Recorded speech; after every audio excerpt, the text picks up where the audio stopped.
ang purpose ng demo, para ipakita yung device natin kung nagfa-function siya. Yun yung pinaka-purpose. Okay. So yan. Okay, tingnan nyo ha. Dito. Wala tayong nalagay ng magnet o pinapatagilid to, mga tampering o mga ground. Bago kasi yan. So, tapos, dito tayo sa loob, hindi tayo dito sa labas. Hindi pwedeng pang test lang yung 50. Pwede na, buksan mo na lang. Nakasiplak naman yata. Oo. So, ano mo na lang, tanggalin mo lang. Okay. Tapos, ito, hindi natin binubuksan to. Ngayon, alam mo yung breaker sa bahay, ito yung nagre-represent, parang breaker natin doon. Okay. So, ginamitan natin ng digital meter reader para mabasa niya yung voltahe, yung amperahe, or wattage. Pero unahan ko na kayo, marami dito nagtatalo ng mga electrical engineer. Kasi kung susundin mo yung Ohm's law ng electrical engineer, sira dito. Kasi tatawag na voltage times ampere equals wattage. So hindi yan uubra dito kasi ito invention na to. So yung pagbaba ng wattage ito because yung capacitor niya. Okay? Kaya ang sakit ng ulo ng mga electrical engineer, pag sinusolve nila, hindi nila makompute. Okay, tingnan mo ha. So, mayroon tayong tinatawag na 220 lang ang kailangan natin sa Pilipinas. Tama? Pero, ito ay 240 na ngayon. Plus 10, minus 10. 220 plus 10, tolerable pa yon. 230 ang voltahe, okay pa yun sa appliances natin. Pero pag 210 minus 10, so ano ngayon? 220 minus 10, 210, okay pa yan. Pero pag mag 209, 205, 200 ka na, low voltage yun. Masisira na yung appliances. Kasi ang pagbaba ng voltahe at pagtaas ng voltahe, nakakasama po sa appliances. Kaya ito, 239. Hindi mataas. Mataas po yan. Okay, tingnan natin. Saan yung mobilya? Okay. Hindi ko alam. Oh, Andyan 50 na. watts lang to? Nakakakabit na. Ilan watts yun? 60. 60 pala. 60 ba to? Kasi 50 na kalagay 50 na dito. kalagay. Tingnan natin ha. Ba't ayan. 50. Okay. Bigyan ko ka rin din ng idea. Huwag kayong mag-demo ng ilaw na 15 watts, 20 watts. Kasi po, ang device natin ay corrector siya. Pag mababa na po yung pag mababa na po ang tinatawag na wattage siya, ito. Kahit wala siyang kinokorek, ang device natin may sariling load. Kasi parang appliances din to. So, pag wala siyang i-correct, pwede siya magiging load. Kaya magulat ka, umalis ka isang buwan, tapos pag uwi sa bahay, bakit may bill pa rin ako? Kasi baka gumamit ka ng ito, wala naman patay ang rep mo. Wala ka talaga kahit ilaw dyan. So, pwede kang magkaroon ng load. Ngayon, tingnan nyo po. Dahil meron na siyang load, meron na siyang i-correct. Kaya nga corrector siya eh. So, from 50, 19 na lang siya. So, bakit ang liit naman na lang? Pero yung ilaw, hindi naman siya nagbago. Kasi una-una, isa lang naman ang kinokorek niyang appliances. Kasi pag nag-aircon ka na dyan, pag nag-rep ka na, washing machine, may mga ilaw, electric fan. So, sasampa din po ito. May electric fan ba kayo dyan? So, sige po. Ano natin? Hingi po tayo, Ma'am Mates. Okay. So, ngayon, gagamit tayo itong heater. So, gagamitin natin to. Ayan. Ito, electric fan muna. Sige, ma'am. Tapos, lagay natin to 1, 2, 3. Kasi dyan yung makikita yung mga demotor. Okay. Sir, ilan yung ginamit mo na ganito? 25. Ito ba yun? 25 lang yan? 25. Ito. Ito yung ginamit ko. Okay, 25 Okay. UF. Pero advice ko mag-demo kayo, mas malaki, mga 100 watts para mas maganda. 100 watts pala yan. Kasi masyadong maliit, masyado ang 50 25. or 60. Yung 60 na bulb. Ay, bulb. Kasi, kumaga, kunti na lang. Kasi 30 na yung kapasitor nito. Tapos 25, Wala na. 30 ang capacitor nito, sir. ito pala kanina. Ay, yeah. Bakit 25 lang to? Bakit siya nag-30? Kasi high voltage po. Kaya yun, yung sumampa na. Tulad nyo po, di ba 50 lang to? Bakit 50.7 na siya? Dahil mataas ang voltage. Yung 0.7 na to, binabayaran mo na to sa Meralco, pero hindi mo na yan nagamit. Kasi sumampa na po siya. Losses na po yan. Yun po yung nangyayari. Okay, so gamit tayo ng electric fan, patayin natin ilaw.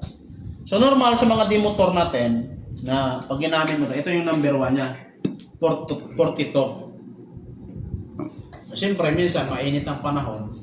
Yan ang dami nyo sa bahay. So umiikot ngayon yung electric pan natin. Electric pan. Number 1 lang po yan, no? Number 1. Nasabi mo, lakasan mo nga yung electric pan, gawin mo number 2. Lagay mo Ah. number 2. The more na nilalakasan mo yung appliances mo, sinasagad mo yung ref, sinasagad mo yung Okay. aircon, number 16 ako, ang lakas ng kuryente mo dyan. Number 2 na. Kanina, Number two. yung number 1, ilan ang reading Yung niya? number 1 niya, 40. Nagkuhan siya. Okay. Nagpa-plate, 40. Tapos nung number 2 po, number 2, habang tinataasan, tumataas din yung 49. consume niya. 48, 47. Mm. O, diba? Mm. O, 7 watts ang nadagdag. Mm. Eh, maghapon ka ng electric pan. O ngayon, sabi Number lakasan three mo pa. electric pan, number 3. Mm. 54. 53, 52 na siya. So, tumaas. So, 50, 51. So, ganun po siya. Okay? Okay. So, ngayon, pag mayroon kang device, So yung device, sinaksak mo lang din sa outlet. sublet, kasi ang tawag doon, nakacentralize po yan. Hindi mo na sinaksak dyan sa... Bawal po isaksak dito sa demotor. Kasi, mamaya, paliwanag ko, itong saksakan na to ay intended lang to sa Air. resistive heating, plancha, rice cooker, Aircon. at water kettle. Bawal Bawal po. po. Pag Bawal. aircon, ito na po yan, nakacentralize na buo. Centralized na din Ito, siya. gumawa po ang ating electrical engineer na kasi ang plancha, kettle, at rice cooker, malakas po yan sa consumption. May papaliwanag ko. Plancha, kettle, Okay. rice cooker lang Basta ang... lahat. Tapos doon, bawal na lahat isaksak. Tatlo lang. Tatlo lang. Kasi bakit? Dito ka nag-charge ng cellphone, sira yung iPhone mo. Mahal pa naman yun. Dito ka magsaksak ng aircon, hindi pwede kasi ang tawag dito ay resistive load. Ang mga demotor, ang tawag doon, inductive load yon. Mm. So bawal. Kasi hindi siya gagana dito kasi pang heating lang ito. Mm. Okay? O yan. O, So- 20. O, ngayon, kung gagamit tayo ng kettle, o ito siya. Pero tip ko sa inyo, Ito naman, electric kettle naman. huwag kayo po lagay dito ng tubig ng pakarami. Malakas yung sabi. Diba, minsan nag-init ka ng tubig. Mm. Tapos, ang ikakape mo lang, isang baso lang. Malakas yun sa kuryente. Mm. Kasi kaya ginagawa ko. Hindi ko naman nilalagay sa thermos. Tapos inayaan ko lang dyan na maglamig. Mm. Kung ano lang daw ikakape mo, yun ang iinit mo. Kasi tingnan niyo po. Ganun ba? Minsan si tama. pastor, ala-ala lagi may bisita. Mm. Lagi mag-init ng tubig. Tingnan niyo po. Ngayon, i-on natin itong kettle. Ayan o, may ilaw. Magkano? 1,560. Kettle pa lang yan. So may ilaw, ilan siya? Oh, alam ko, 1,000 talaga to. Malakas talaga to. 1,500. 36, 37. 37. Magpapakpit din siya. 1,500. Ngayon, pag itong device na to, nakatulong naman to, isi-centralize natin. O, yan o. So, 1.5, magkano yun? 1.5, 33, 34. O, lagay natin device. O, 1.5, 16. Parang nakatipid ka ng mga 25 watts. Pero ang gawin nyo po, kaya naglagay ang electrical engineer dito, ito po, ilalagay nyo po dito. Tingnan po yung kislap. Nakita nyo yung kislap? Ah. Ang bilis. O, yan o. Yan. Okay. Dito po, dito nyo po isaksak. Kanina 1.5 na bawasan ng 20 lang. Kasi nakacentralize siya. Pero ngayon, idadirect natin siya pag sa... nakasaksak to dito sa outlet, Ano ang covered na pangalan po lahat yan. Kahit nag-init ka sa tubig, may ref, electric pan. Ngayon, pag dito mo siya isasaksak sa puwet, o ito na lang Sa siya. puwet mo wala dapat isaksak. O yan. So, i-on natin. O magkano na lang? 34. Yung 1.5 lang. naging 34 na lang kasi sa puwet mo sinaksak, sir. Uminit o. Uminit tama? O, tingnan mo po ang kislap. Wala. O, tagal. Bagal na. O, tagal. Okay. Ang gawin natin, i-centralize natin. Paandarin natin yung ilaw. Paandarin natin number 3 ang electric pan. Ilan ang consumption? Ang tawag dito, centralize. Para siya sa bahay. Oo. Kasaksak ang Magkano lang? 1,115 lang. 115 lang. Oh, tinan mo, lakas ng electric Walang pan, oh. 1,000 ah. 115. Oh, yan oh. Umiinit. Oh, umiinit. So sabay-sabay na yan. May Tapos kettle, ilaw na 50. electric pan, Oh. tapos yung ilaw. Tapos yung kislap, hindi siya... Ayan. Oo. Oh. Ngayon, tanggalin ko yung device. O sige, walang device. So hindi tayo gagamit nito. Ito talaga ang gamit nyo lahat. Para Sige. 115, wala kayong device, 1,647. Sas, grabe. Times Diba? 10, ano? Oh, walang device yan. So, siyempre, ito yung binabayaran natin. Kino-convert sa wattage. Tinan mo, ang electric fan, ganun pa rin. Yung ilaw, ganun pa rin. Pero dito natin ilalagay. Kung nagbabago ba yung ilaw, yung init ng tubig, at yung electric fan na ikot, ang ihip niya, pero wala naman nagbago. Pero ang consumption natin, same naman ang consumption. Wow. O, di ba? So, kaya ang purpose ng demo, how yung function ng device. So, ganun po siya.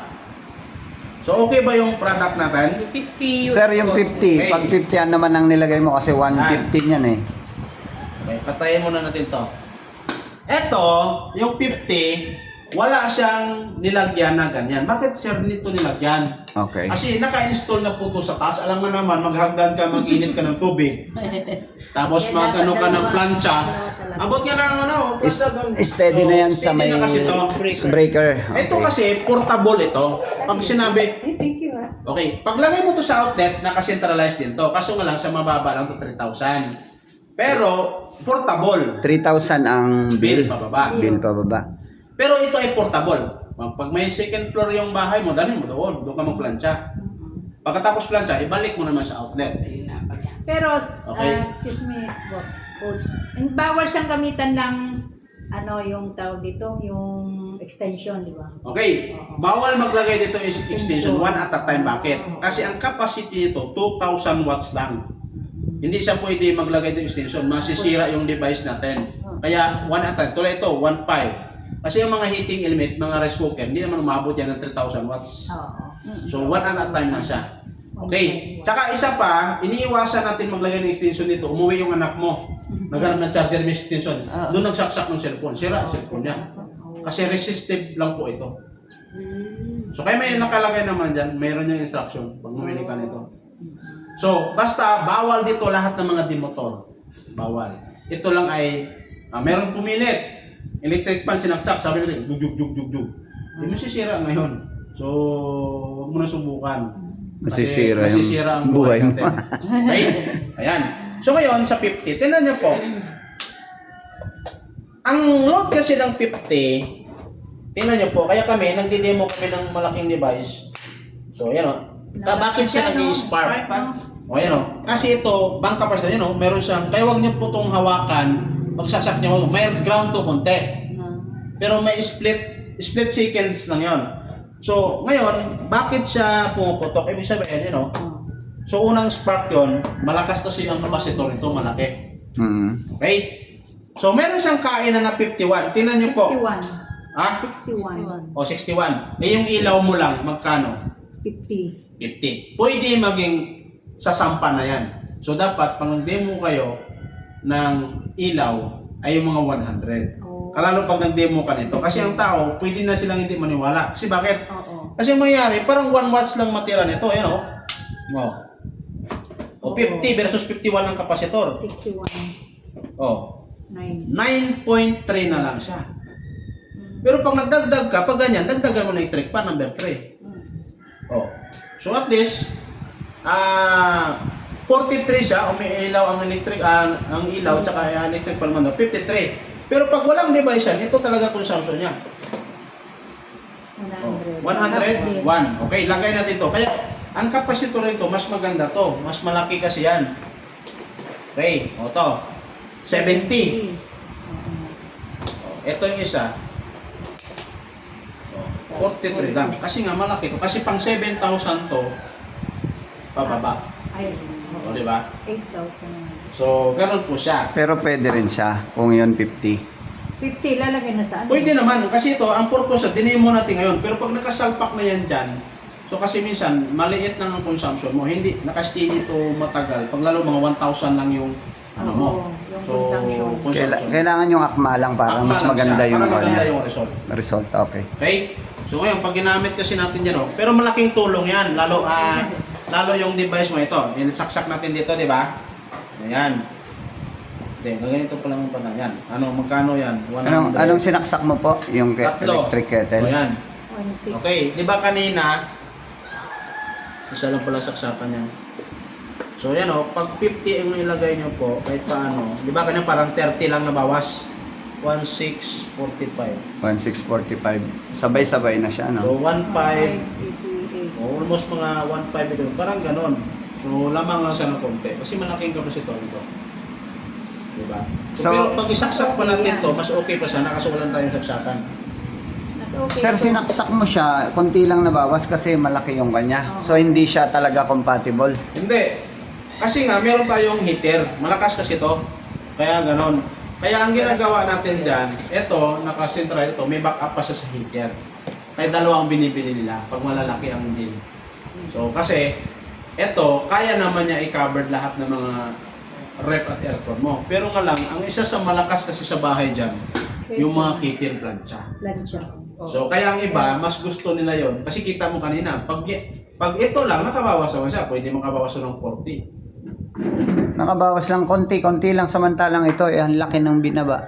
Oo. Ay, dito natin sinaksak yun. Sa quit. Ay, separate. O, ito kasi wala itong saksak. Ay, oo nga, no. Kaya Oo. pala. So, kaya kung titingnan mo, pag sinama mo itong dalawa na to, palagay na lang natin itong ilaw. Dalawa, di ba kanina, try natin. So, Yan na lang. At saka yung electric pan. electric pan, tanggalin mo na lang siguro. Number 3. So, ito, pag nilagay mo 105, o yan o, so 70 lang siya. Kasi ang kapasitor niya medyo maliit. Pero pag itong gamit mo, wala kasing resistive to. Ang tawag dito, mga capacitive load ang tawag dyan. O, 41 lang kasi 39. Malaki kasi ito. Pero ang advantage nito, pag may mga aircon ka, ito ang papasok dito. Doon yung papasok. Kaya sa main line na talaga to. Kaya ang ginagawa nila, para malaking tulong, dalawa binili nila. Bakit? Dalawa lagi. Para doon sa malakas kasi, kita mo naman, isa pa lang heater mo. E maghapon, minsan ilang init ka ng tubig. Kaya ito, naiintindihan, ay dalawa ang bilhin namin. Kasi pag gumagamit pa sila ng ganito, tapos ito, mas lalong makakatulong. Kasi pag wala na siyang gamit sa plancha, isaksak nila ulit sa outlet. Nakakatulong lalo, nakabawas siya. Kaya dalawang gusto nila ibilhin. Yan. Okay?